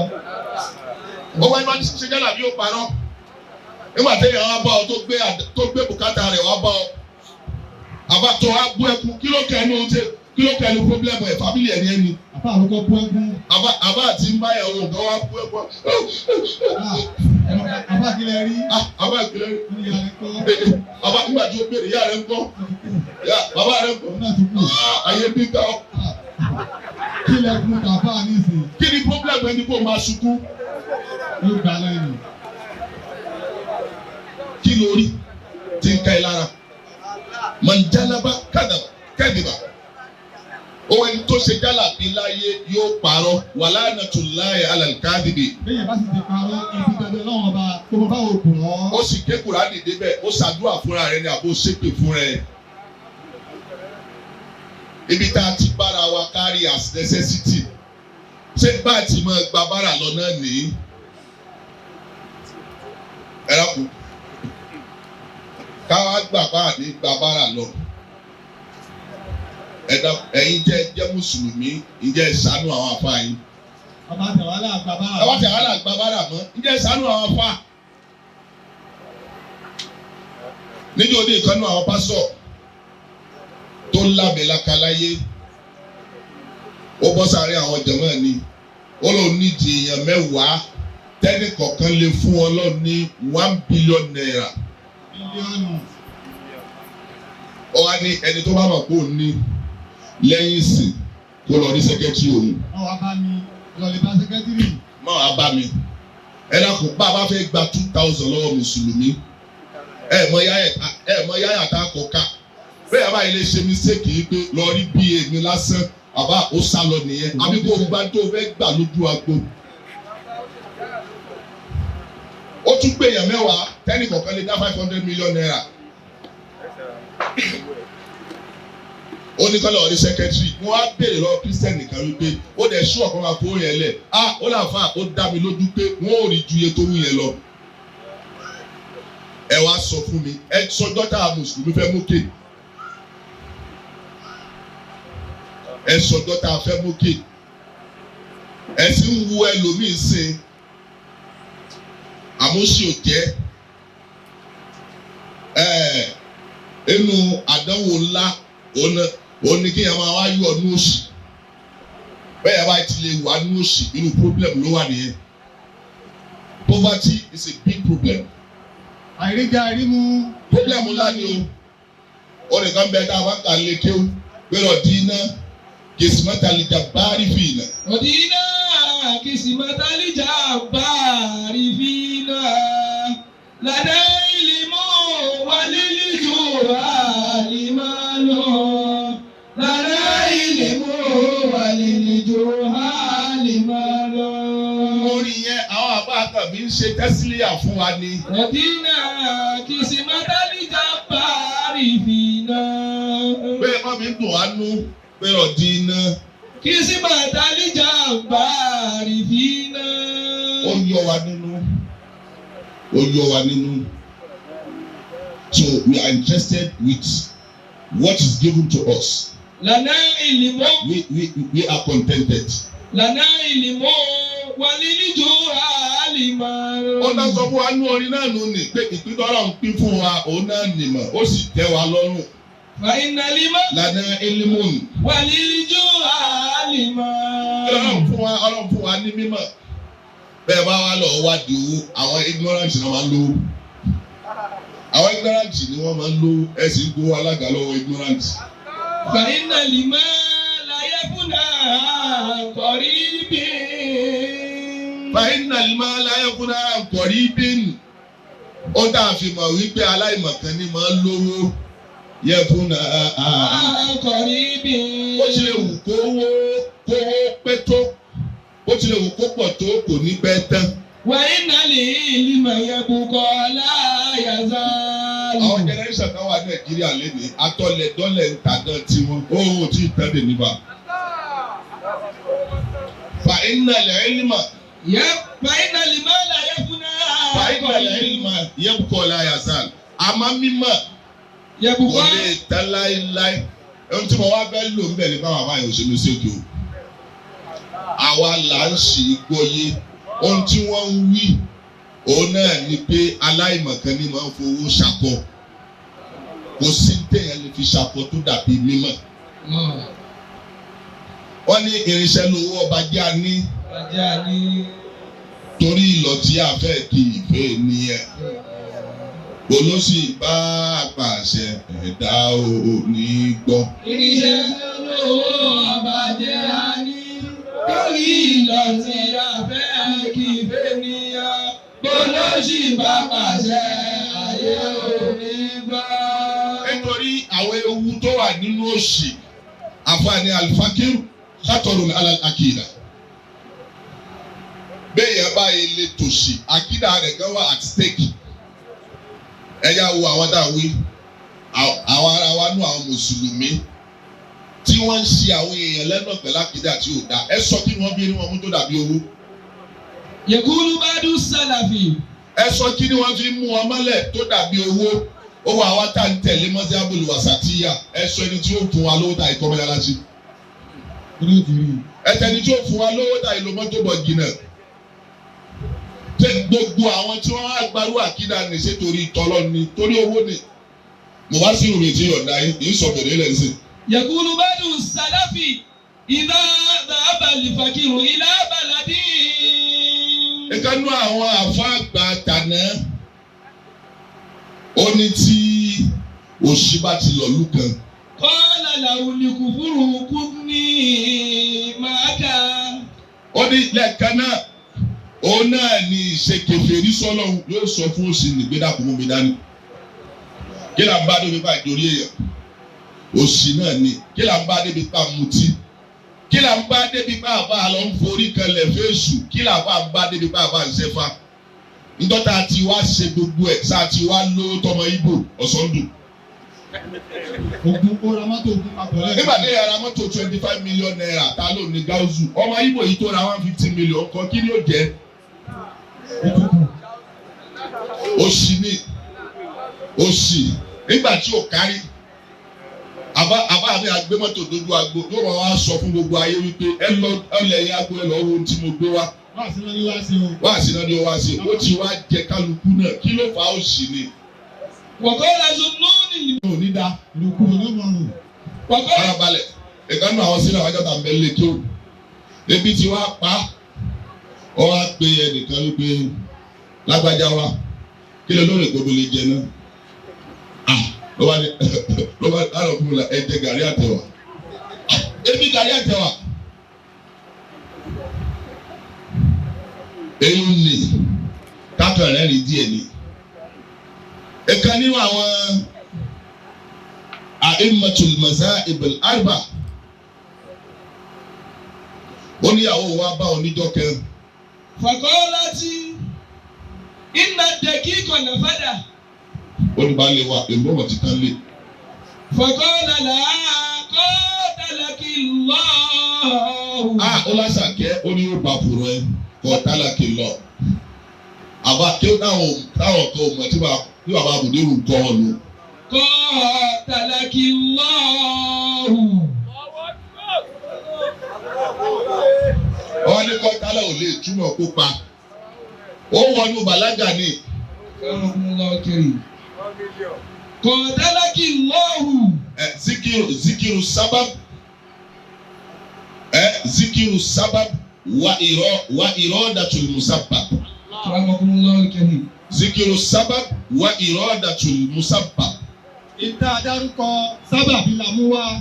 Àmọ́ kí ló ní sábàbí ni òun ìtumọ̀ tá a gbà lérò. Ó ní túmọ̀ tá a gbà lérò nígbà tí kéwò yé. Àníṣẹ́ ṣòkòtò lè má balẹ̀ èyí tó dáa ni pété kí mímọ̀ rẹ̀ ó balẹ̀. Qatalaki Allah. Wọ́n tálákì là àṣàkẹ́ yóò bá fúnra rẹ̀. Laqad adati min ra'si arba'ina mas'alatan min masailil fiqh. Ó ní bó ti wá bà mí nínú jẹ́gbẹ́lú bọ́tán léyìí. Ó ní àwọn ọ̀rọ̀ ọmọ nípa àgbọ́yé ẹ̀sìn 40. Ó ló ti kúrò lórí mi lẹ́ẹ̀kan náà. Tí mo ha tẹ́lẹ̀, wọ́n ti ní èlùbọ́ tán lé, mo sì gbàgbé ẹ̀. Gbogbo bó tilẹ̀ wù ká dé mímọ̀ tó, bó bá tún dé àtún ní Dubai lọ́ba. Insha Allah. Bó bá tún dé, ṣiṣẹ́ ṣe. Àwọn tí wọ́n jẹ́ mùsùlùmí la kàgbákò wọn. Ẹni tí ò bá ní tó fẹ́ ṣe nínú ẹ̀sìn, ẹ máa ara ẹ̀ wọ́n á pọ́ǹpù owó sí lọ́dọ̀. Yóò wá pọ́ǹpù owó sí lọ́dọ̀. Ẹ sì dùn sí. Irun wa pẹ́ lórí irun adéwú. Ọ̀rọ̀ bá pẹ́ níkùn àdòkú ọ̀rọ̀. Ká sọ̀rọ̀ ní ìwọ̀nba kò léwu ló fetí. Irun bá pẹ́ lórí irun adéwú. Ọ̀rọ̀ bá pẹ́ níkùn àdòkú ọ̀rọ̀. Ká sọ̀rọ̀ ní ìwọ̀nba kò léwu ló fetí. Àbá àrírí ó wí ọ̀rọ̀ kan lẹ́ẹ̀kan. Ó ní ẹ̀mí ìṣèlú ń fi ṣe. Bàbá Sheikh Adam. Ìjọ Tábíọ́lá bá bàbá wípé bàbá ẹ fi mẹ́yà sí ilẹ̀ ẹgbẹ́ nǹkan ṣègbò handedly. Èmi nìkan kọ́ kí n parí ẹ̀. Bàbá ní rárá ìwọ nìkan mọ́ gbà ládàá mọ́ṣáláṣí mọ́ríkàsì. Dé kí kálukú ó mú iye tó bá ní wá. Ibi tẹ́lẹ̀ omi gbọ̀ nínú mùsùlùmí. Nígbà tí lágbájá wà níbí káwọn tó máa wá dáwó. Tábíọ́lá wà. Tó nìkan ní wà lùjọ́ náà ni. Àbá èyí tá àrírí ṣe yìí pọ̀ àrírí ìwọ nìkan kọ́ ló fẹ́ wà lùjọ́ náà. Àwọn náà fẹ́ wọ̀ ọ́. Ó lè bu Ọlọ́run ní 10,000 kó jáde. Béèyàn bá lè bu Ọlọ́run ní 10,000 níbí kó jáde. Gbogbo ojú tí mo wò látẹ̀kẹ́. Kò sójú tí ò ní 10,000. Láà mo lè mọ wí bẹ́ẹ̀ àmọ́ mo ti rí ẹnìkan ó lè bù wá àbí kó bù wá ní tó dùn bẹ́ẹ̀ lọ lóde ìwé. Ojú wa ti ṣe mẹ́rin àti rí. Ó wá kú bóòrí òtí ní kọjá ìyára mi. Ó wá gbé lóòótọ́ àfáà mi tí máa wí. Tí máa wí wọ́n ti mọ̀ o. Ojú wa ti ṣe mẹ́rin. Ó ẹ̀rọ ẹgbẹ́ ọlọ́run tóbi. Wọ́n ṣe kébẹ̀ náà. Akubaru. Ẹ̀rọ ẹgbẹ́ ọlọ́run tóbi. Allahu Akbar. 10,000 naira. Níbi tó adé yìí, 10,000 naira. Aláì ìwọ náà yọ owó lápò fa. Àrírí o ò lè gbé gbogbo ládá lọ. Afáàgbà 10,000 naira níbi tó adé yìí. Allahu Akbar. Bẹ́ẹ̀ o bá ní kó jáde. Bẹ́ẹ̀ wo bí tí mo wí. Ẹ má wo bẹ̀. Nam ẹ fún ọ ní. Ẹ lápò ẹgbẹ́ ọlọ́run tóbi. Ó fún wa lóyún. Wọ́n náà wọ́n fún wa ní 10,000 naira. Táwọn náà. Bàbá wa ìmáàmù àgbà gbogbo Èkó nìyí. Ìmáàmù ni wọ́n, ọmọ ìmáàmù ni wọ́n. Ọlọ́run bá wa kí àwọn àgbàlagbà tí wọ́n ti lọ. Àmín. Bàbá wa ti ní ọlọ́run jẹ́ kí wọ́n pẹ́ bẹ́ẹ̀. Àmín. Ọlọ́run Qur'an al-Azim. Àmín. 10,000 Náírà. Látọ̀dọ̀ bàbá wa ìmáàmù Èkó. àti rí. Àmọ́ kò dáa kéèyàn ó ṣe tọ́lọ́run kó mọ̀ sí tèèyàn o. Ẹ ti ṣètò ọlọ́run kù tẹ̀yìn. Àbá olùwẹ̀ náà máa ṣubú lóde àríyí. Kò dá kéèyàn ṣubú. Kò dáa. Àbá ẹlòmíì ó máa wò pé ohun rẹ̀ ṣe alátẹ̀ kan. Wàhálà yìí ti pọ̀ dé. Bẹ́ẹ̀ni, wọ́n ti dùn bọ́lá lẹ́. Ó dáa. Wàhálà yìí pọ̀ dé. Àlàáfíà tẹ́ mọ̀ fi ṣe ọlọ́run mọ̀ fún yín. Àmín. Gbogbo wa náà. Bàbá ìmáàmù Ibi kan láti ń bọ̀. Láti ń lọ. ìmáàmù ó tún ṣe tèèyàn o. Yóò ṣe. Ó dáa. Ẹni tí ò lè fọ́lọ̀ ní tó bẹ́ẹ̀, àmẹ́mi náà lè fún ọlọ́run lélẹ̀. Béèyàn ní 10,000 naira. Èmi náà léye báyìí. Àyè wà. Kó mọ̀ bọ̀. Islam. Bàbá wọn á lọ. Ọmọ àdìgbò sọ pé wọ́n dìde lásìkò yìí. Bàbá Akókò. Dákọ̀ náà mú bọ̀ ni. Ó ti wọlé 10,000 àwọn ìmáàmù lé ọ̀dọ̀ wa. Nam. 10,000 ìmáàmù sọ. Ó ti tó wà ọ̀dà. Ìgbà wọn ni ká wá gba 10,000 yẹn. Allahu Akbar. Ẹ̀rọ àgbẹ̀gbẹ̀ ọlọ́run tóbi. Allahu Akbar. Ẹnìkan kò gbọdọ̀ tọ̀ báyìí. Àbá àmọ́ dìde. Ẹ̀rọ tí o wáyé lẹ gbé kiri sí. Ẹnu ọ̀gbìn tó gbà wọ́n. Ẹ jẹ́ kí wọ́n rí ìyà tí ń tẹ̀ Islam. Pé ibi tá a wà yìí, àwọn ẹnìkan kan tí ó táyì ní ṣe ìtàwọn. Táàrí ní ṣe káwa náà dá sí i. Tí kálukú bá ní. La ilaha Ẹnu illallah. ọ̀gbìn tó gbà àwọn èèyàn. Ọmọ yìí, ọmọ lè kéwòn nípa. Ó sì sọ káàkiri. Ọlọ́run fowó kún kéwù rẹ̀. Ọlọ́run fowó kún kéwù rẹ̀. Ó tiẹ̀ kú ọlọ́run fowó kún kéwù rẹ̀ lómi ò ní débi. Bó pẹ́ni yìí náà. Irinṣẹ́ lówó ọba jẹ́ àní. Bàjẹ́ ní. Torí ìlọ̀tí abẹ́ kí ìfẹ́ níyàn. Allahu Akbar. Àbá àlọ́ láti bá tó láì. Ọlọ́run wọlé àwọn àlùfáà wa Sheikh Sulaiman. Yóò fowó kún kéwù ni. Allahu Akbar. Ọkùnrin náà débì. Ìtí kálukú náà bá ní ẹja máa. Ó burú jáì. Káàdì owó ìdókòó yìí àti ẹ̀rọ tó 200,000. 100 gbogbo ìjà yìí. Ìyá wa 1,000 naira. Ìwọ náà mú wá. Mo wá rọ́jú mo wá. Wá dà níyàn sí Ridwanullah. Ó náà débẹ̀ àwọn ọmọ tó nù. Eléyìí ò jọ àwọn yòókù òun tún ní iṣẹ́ ọwọ́ lọ́wọ́. Àbá mi wà ní lóòótọ́ kì í ṣàṣàárè ní káàbọ̀ ọmọ ọkọ ọmọ ní ogún ọmọ agun márùwá. Àbákẹ́wà tí mo ní lórí Facebook ń dóni, ó ní ẹ̀wọ̀n oko ló ní. Oko ni mo ní yìí. Àbá wọ́n lọ bá sọ pé opportunity pé o ráyè oko ní tí ò ní bí à ń kọ́ ọmọ tó lọ́wọ́. Kò kíra wọn lọ́wọ́. O níṣẹ́ mọ ní ọláyà fata iná àti iná aláta. Iná àti iná oníbọ̀npítà. Ẹ dàpọ̀ wọ́n ní yẹn wà ní Al-Qur'an. Mo ló wà. Àmì Ọlọ́run bàbá Ọláwùmí. Iná àti iná ẹlẹ́rìí. Wàlẹ́ ó yẹ ká di Mufasiru. Bẹ́ẹ̀ wá dìde báyìí kò yọ̀ǹda yìí. Ẹ̀rọ fẹ́ sọ báyìí ní ìsìn ó dáa. 2,500 naira. Ẹ gbọ́wọ́ yìí. Bẹ́ẹ̀ bẹ́ẹ̀ náà wàá gbà yín lówó. Ṣé ń gbára kìló mú wá àbọ̀ náà? Nítorí àbúṣá wò pé lábẹ́ àrírí. Kò tí kọ̀ tó bá wọn.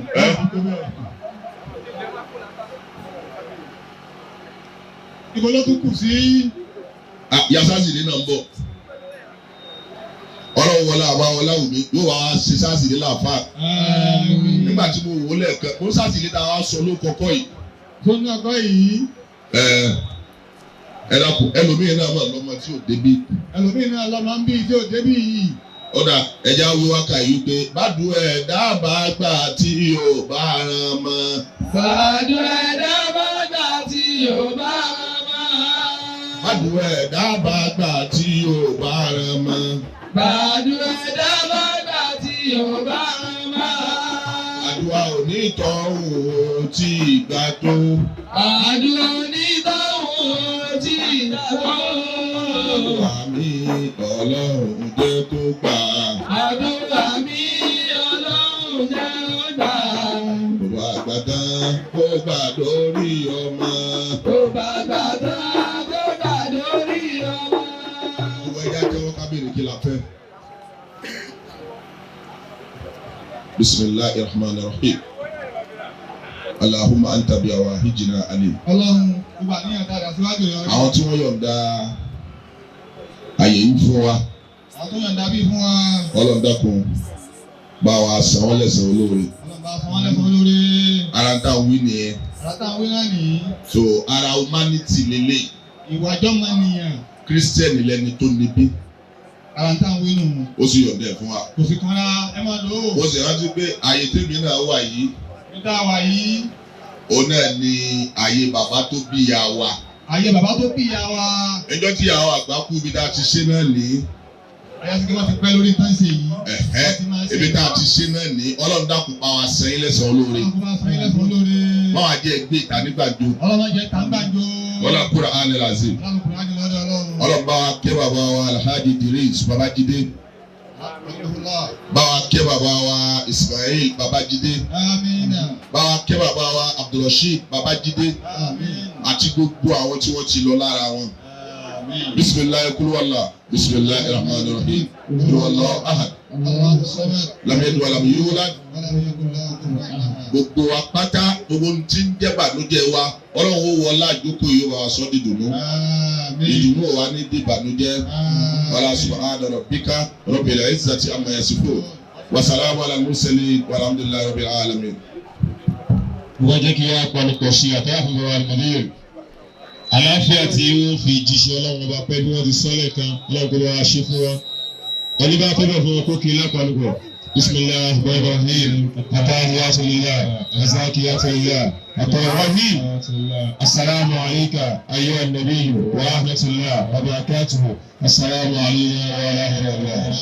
Àwọn tẹ́lẹ̀ gba certificate wọn náà ni ó tẹ̀ wáyé.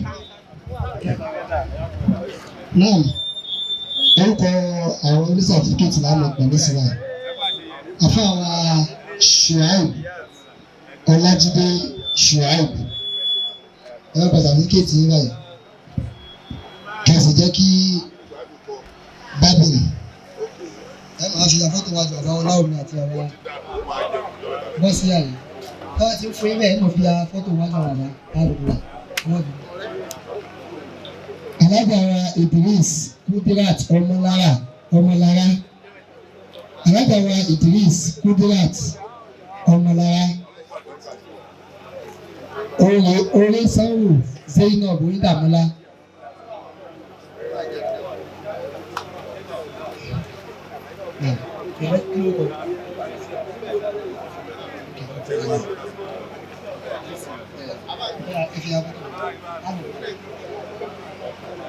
Alágbára Basirat Okusi Alágbára Idris Kudirat Ọmọlọ́lá Alágbára Basirat Okusi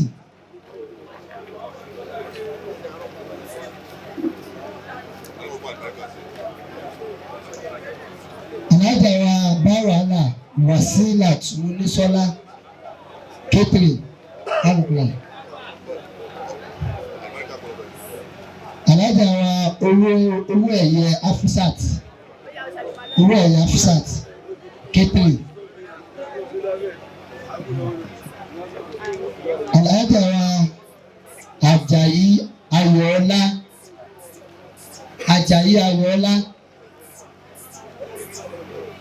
ọwọ́ yìí wọ́n wà very active. Alágbára Adéníyà Fatima Olúwaṣeun. Alágbára Adéníyà Fatima Olúwaṣeun alùpùpù. Alágbára ti Aminu Nafisat Dasola láti Ẹlẹ́pẹ̀ ló ti wá lójoojúmọ́. Ẹlẹ́pẹ̀ lójoojúmọ́. Alágbára Gíwá Warisat Ọmọládé Gíwá Warisat Ọmọládé Alájà wa Fátádé Barakat Ọmọbọ́láńlé.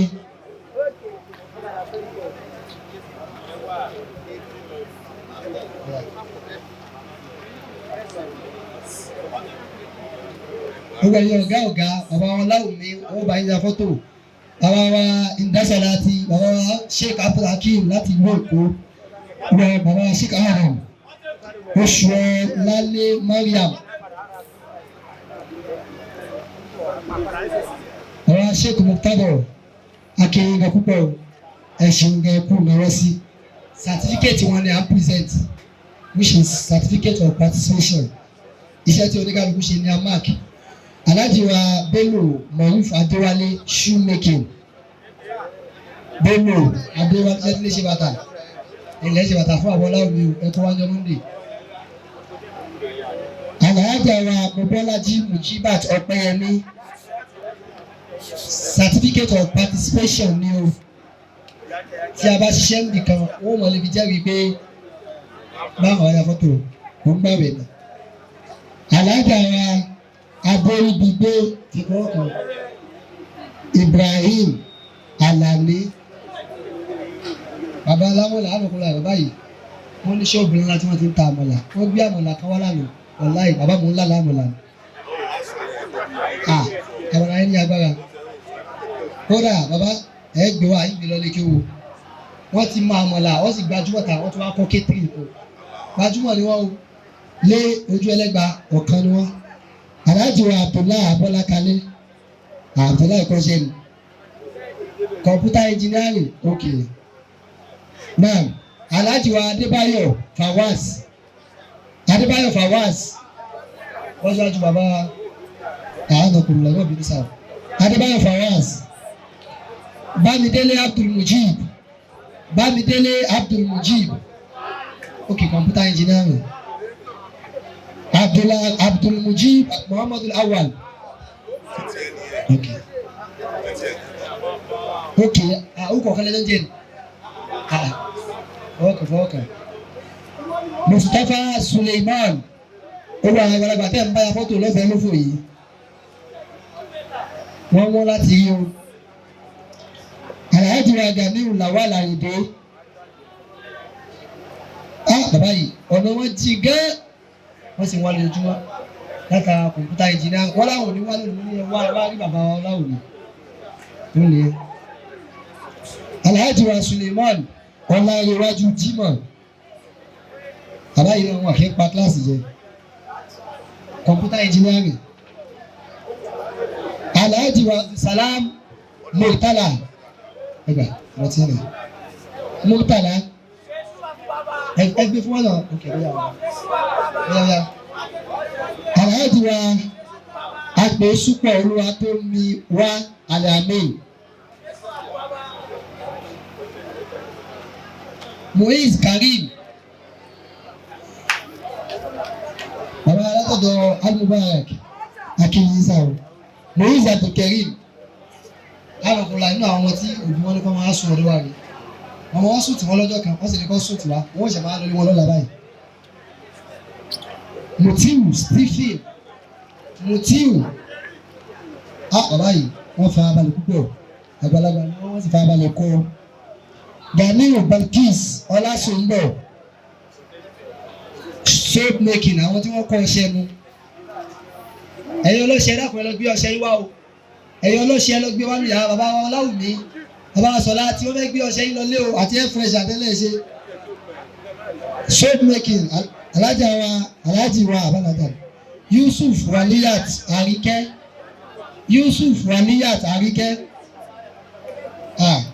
alájà yìí Táíwò Sodiq ṣé wọn Táíwò Sodiq wọ́n sì fẹ́ kọ́ ya fọ́tò náà ni. Adékúnlé Ìlórí àbí ìlọ bàbá yìí very very active ṣé ẹ ti mọ ṣẹ́ẹ̀ṣì bàbá dáadáa lẹ́fẹ̀ẹ́ ṣàkọ́ gbogbo ẹ̀ lẹ́tí mọ́ ṣe bàbá àwọn ọ̀dọ́ ti lọ́ọ́ ra màtíríà kalẹ̀ ọlọ́wọ́ kù ṣọ́ọ̀bù ló kù o bàbá ti bàtà síkèjì lọ́wọ́ àwọn ilé ẹ̀ ó kù ṣọ́ọ̀bù ní o ṣíyan bá dé Azeez Ṣìyànbádé Azeez Kafilat Olúṣèyẹ Ṣìyànbádé Azeez wọn àbáyé alùpùpù olóṣèlú àdúgbò wa ni wọn o wọn ní kí wọn fi òṣèlú wọn fi iṣẹ́ náà kún Kafilat Olúṣèyẹ màmá wa rí alájà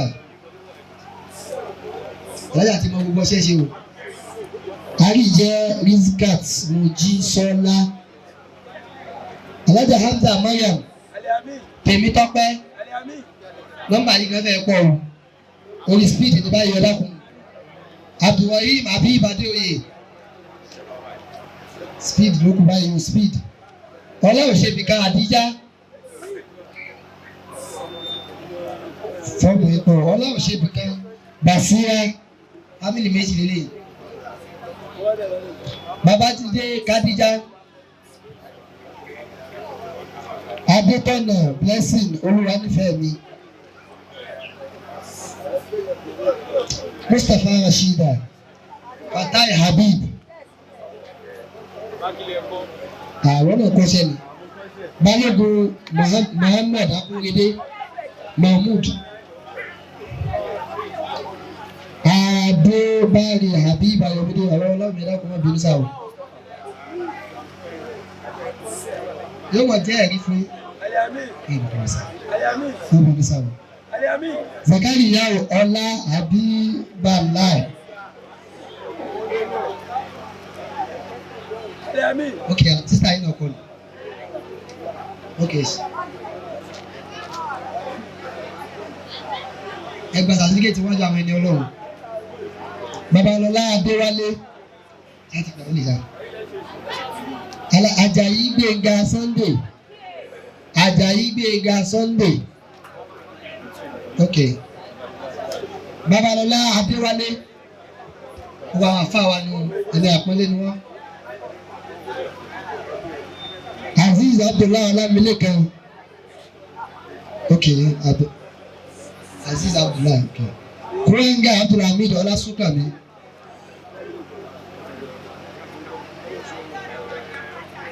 ọmọ owó Fatima àbí ọmọ owó rẹ̀ ni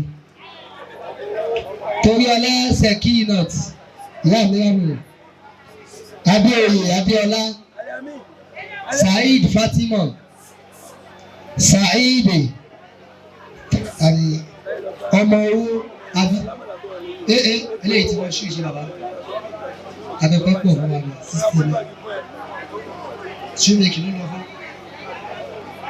Saheed Fatima àwọn ọ̀gá ìyẹn mọ́tò wájú àwọn ẹni ọlọ́run ẹ̀tẹ́ Saheed Fatima Àjọkẹ́ ok Fatima photography ilé ẹ̀kọ́ mi kọ̀ ní òun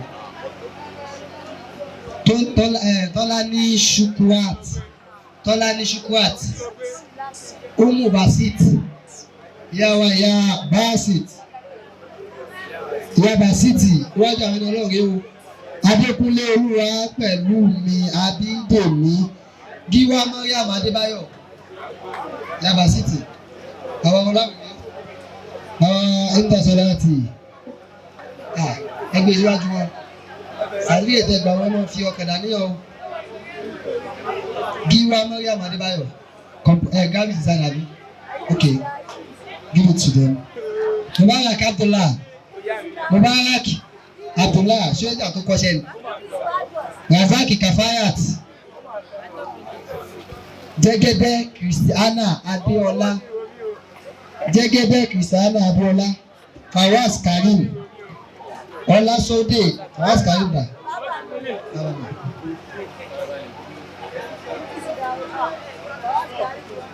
ọmọ tí wọ́n mú wá ní ó yìí ti máa ń gẹ̀ lọ́jọ́ kejì lọ́kọ́ máa gbọ́dọ̀ wá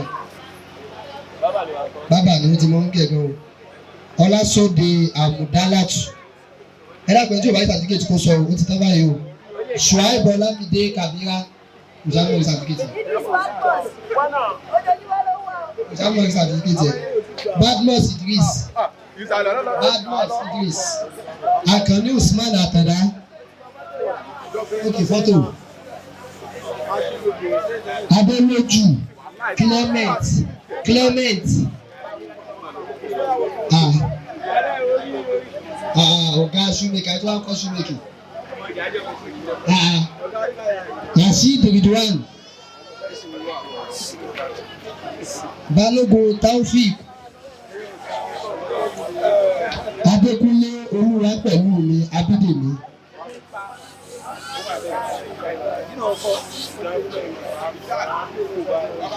Adébáyọ̀ Fawaz. Ẹni tí ò bá ti gbọ́ orúkọ rẹ̀ kó sọ o. Torí ọlá òkè. Ẹni tí ò bá ti gbọ́ orúkọ rẹ̀ kó kọ̀ fọ́ọ̀mù ní nísinsìnyí báyìí. Àwọn tí wọ́n jẹ́ ọ̀gá aṣẹ́ dàpọ̀ bọ́ta wọ́n máa fún wọn nísìnyí. Gbogbo àwọn ọ̀gá aṣẹ́ dàpọ̀ bọ́ta lọ́wọ́ kan náà. Àlọ́kùnrin là ń fẹ́ kí tí wọ́n special ní Nigeria Post Card ń fẹ́ kí tí wọ́n special ní sà. Sàbí ń ta fẹ́ fún ọ yìí àti magazines. Gbogbo àwọn ọ̀gá aṣẹ́ bọ́ta ẹ dákun ẹ bọ́ sí báyìí. Bàbá wa Láwùmí àlọ́kùnrin là kàn lọ ṣẹ́jú àlùbáríkà mọ́ wọn lára. Bàbá wa ìbásọ̀lá àtẹ́lákùn àlọ́kùnrin là. Bàbá wa Imam Abdulhakeem ìdákùn àlọ́kùnrin là wọ́n fẹ́ kí á kàwé ọ̀sán. Òkè sọ. Ìdákùn tí wọ́n fẹ́ fún wa ẹ bá mi kọ́ àlọ́kùnrin sà. Adékúnlé kan. Àwọn aṣèkàrà.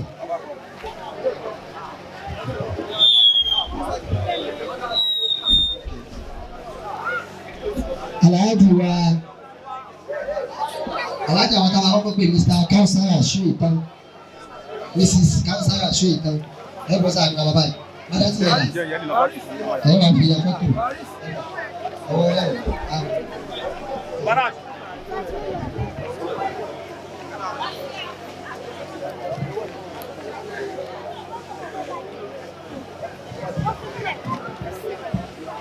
Alimot, Mrs. Alima, àwọn ni wọ́n kọ́ wọn ní K3.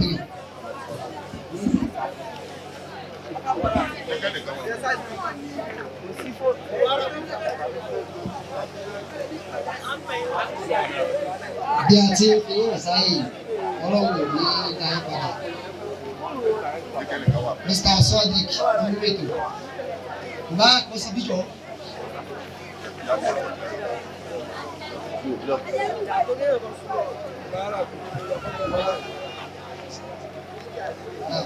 Mr. Jamiu Akínyẹmí wọ́n ṣe ẹni tí ń yàwá yìí.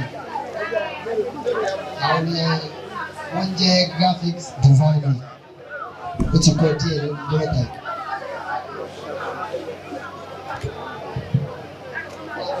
Aláàjì wa Dúdúyẹmí ọba Fruitwear Ibrahim.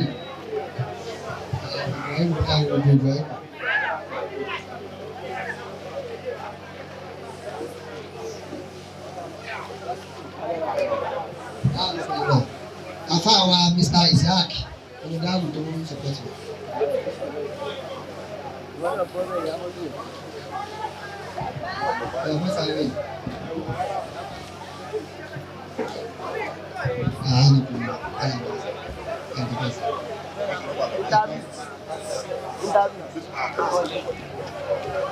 الحمد لله رب العالمين ربنا ظلمنا انفسنا وان لم تغفر لنا وترحمنا لنكونن من الخاسرين ربنا آتنا من لدنك رحمة وهيئ لنا من أمرنا رشدا ربنا عليك توكلنا وإليك أنبنا وإليك المصير ربنا إني أسكنت من ذرية بواد غير ذي زرع عند بيتك المحرم ربنا ليقيموا الصلاة واجعل أفئدة من الناس تهوي إليهم وارزقهم من الثمرات لعلهم يشكرون ربنا آتنا في الدنيا حسنة وفي الآخرة حسنة وقنا عذاب النار سبحان ربك رب العزة عما يصفون وسلام على المرسلين والحمد لله رب العالمين صلوا على رسول الكريم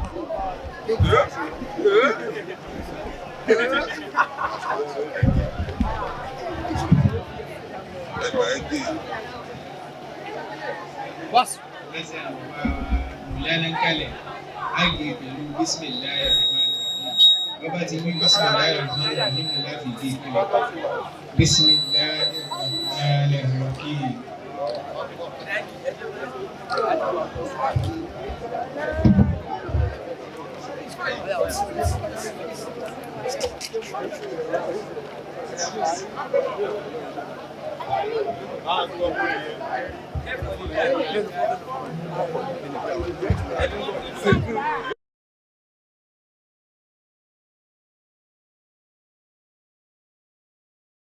Stay tuned for more interesting programs on My Naija TV.